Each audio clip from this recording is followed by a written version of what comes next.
ito nga po pala yung simple celebration ng wedding anniversary namin ni Hapon. Hi, hello, minasan, konnichiwa. Tara, samahan nyo kami today's mini vlog. Ito nga po pala yung ganap nung April 19, 2025. Wedding anniversary nga po namin ni Hapon mga auntie. Pagkatapos nga po pala namin mag-grocery, ay buhay na po kami kaagad ng bahay. Tapos eto, pagka-uwi namin, ay gagawa na po ako ng cake. Ang gagawin ko nga po pala dito sa cream ay gagawin kong icing. Bale, request nga po pala to ng anak ko mga auntie. Gusto niya po ng chocolate cake. Lalagay nga rin po pala ako dito ng cocoa powder para kahit papano ay mag-iba po yung kulay ng icing natin. Kanina nga po pala nung nag-grocery kami, bumili na po ako sa supermarket ng sponge cake. Para mas mabilis ay hindi na po ako magluluto sa oven. Nagbalat nga rin po pala ako dito ng isang kiwi tapos ilalagay natin doon sa gitna. Alam nyo, kapag mayroong okasyon dito sa amin ay nag-e-effort po talaga ako magluto. Kahit na simple lang ay naghahanda po talaga ako. Alas 6 nga po pala ng gabi nung nag-asikaso na ako. Si Hapon naman po ay late po siyang makakauwi. Habang gumagawa nga po pala ako dito ng cake, yung mga binan kong Hapon po ay nagtataka. Sabi nila, sino yung my birthday? Bakit daw ako gumagawa ng cake? Tapos ang sumagot po sa mga binan ko ay si Kenshin. Sabi nga po ng anak ko ay wedding anniversary ni mama at papa. So ito na nga po pagkatapos ko maglagay ng icing. Maglalagay naman ako ng chocolate dito sa ibabaw at sa gilid. Doon nga po pala sa chocolate ay naglagay ako ng gatas saka ko po tinunaw. Hindi ko po alam kung anong kakalabasan nitong gawa ko mga auntie, basta ito na yun.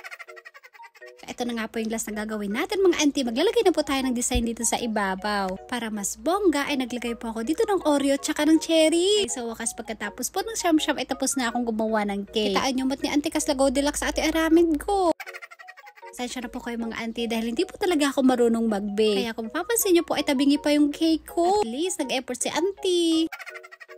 Pagkatapos ko po mag-bake ng cake, ay nilagay ko muna dun sa ref. Tapos, ito naman po yung sunod kong gagawin. Bali, magluluto po tayo dito ng Alfredo pasta. Lagi ko nga po itong niluluto dahil favorite po namin to ng asawa ko. Sobrang bilis at napakadali lang po nitong lutuin. Po natin kailangan ng napakadaming ricado. Isa lang po yung nilalagay ko mushroom at saka parsley. Pagkatapos ko mag-isa, ay naglagay nga rin po pala ako dito ng dalawang cream. Naglagay nga rin po pala ako dito ng gatas para mas dumami po yung sauce natin. Pampalasa naman, ay maglalagay lang po ako dito ng asin at saka ng MSG. Dahil malapit na pong maluto yung sauce natin, kaya heto magpapakulo na po ako ng pasta. Para mas lalong sumarap po yung sauce natin, ay maglalagay nga rin po pala ako dito ng cheese. Nag-imasan auntie. At habang nagluluto po ako dito ng pasta, ay magkukwento ako sa inyo kung paano ko po nakilala si Hapon. Bale, nakwento ko na po ito sa dating mini vlog namin, pero i-share ko pa rin po sa inyo. Kilala ko po yung asawa ko noong 2017. Trabaho po kasi ako nandito sa Japan bilang isang talento o entertainer. Dati ayaw ko talaga sa kanyang mga auntie kasi nga po yung style niya ay bad boy. Natapos po yung trabaho ko dito sa Japan, ay umuwi na po ako noon ng Pinas. 2018 naman po nung nasa Pinas na ako, ay araw-araw pong tumatawag si Hapon. Ala, na in love na uncle yung kanyang auntie. Hindi talaga ako interesado nun kay Hapon kasi nga po yung focus ko ay sa trabaho lang. Kapatid po kasi akong pinapaaral. Tapos gusto ko po mabigyan ng magandang buhay yung nanay ko. Kaso nga lang po si Hapon ay napakakulit po mga auntie. 2019, pagbalik ko po dito sa Japan ay doon na po siya nagyayang magpakasal. Nyo, stress na stress ako noon dahil napakakulit po ng asawa ko. Sabi ko sa kanya hindi mo na ako mag-aasawa dahil meron pa po akong pinapaaral. Kaso sobrang kulit talaga ni Hapon. Akala ko hindi po seryoso sa akin yung asawa ko noon. Ramdaman ko na seryoso siya. Mahal din po ako magpakasal sa kanya. Tapos po yung kontrata ko dito sa Japan, umuwi po ako noon ng Pinas. Tapos mga 2 weeks naman po ay sumunod sa akin si Hapon. 2019, first time po umuwi noon ni Hapon sa Pinas. Bibitinin ko muna kayo mga auntie. Papakita ko muna sa inyo yung simpleng handa namin ni Hapon.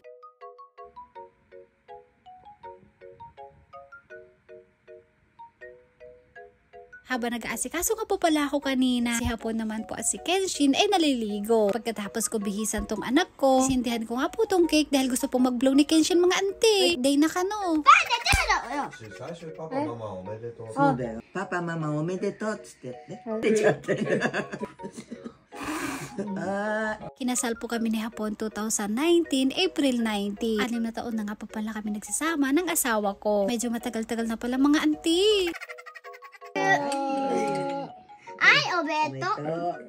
Ay, 25 years old nga po pala ako noon nung kinasal kami ng asawa ko. Tapos si Hapon naman po ay 48. Hindi man po perfect yung pagsasama namin ni Hapon. Pero masasabi ko lang po na napakaswerte ko dahil siya yung naging asawa ko. Kung hindi ko siya naging asawa, ay baka wala po akong Kenshin ngayon. Na tumagal po yung pagsasama namin kahit mga 100 years pa. Wakas na iraos din po namin tong simpleng celebration ng wedding anniversary namin ni Hapon. Pagkatapos namin kumain, ay nagligpit muna ako. Ito namang asawa ko ay napakasarap po ng yakap niya sa akin. Yakap lang po sa akin ng asawa at anak ko, ay tanggal na po kaagad yung pagod ko. At habang nagyayakapan po kami dito ng asawa ko, si Kenshi naman po ay nagsiselo. Sana nga lang kami maglambingan ni hapon, si Kenshi naman istorbo. So yun lang po, maraming salamat sa panonood. Thank you for watching. Sayonara and Papa, Mama, Beto. Salamat sa video. Sana! Di ba? Sunu!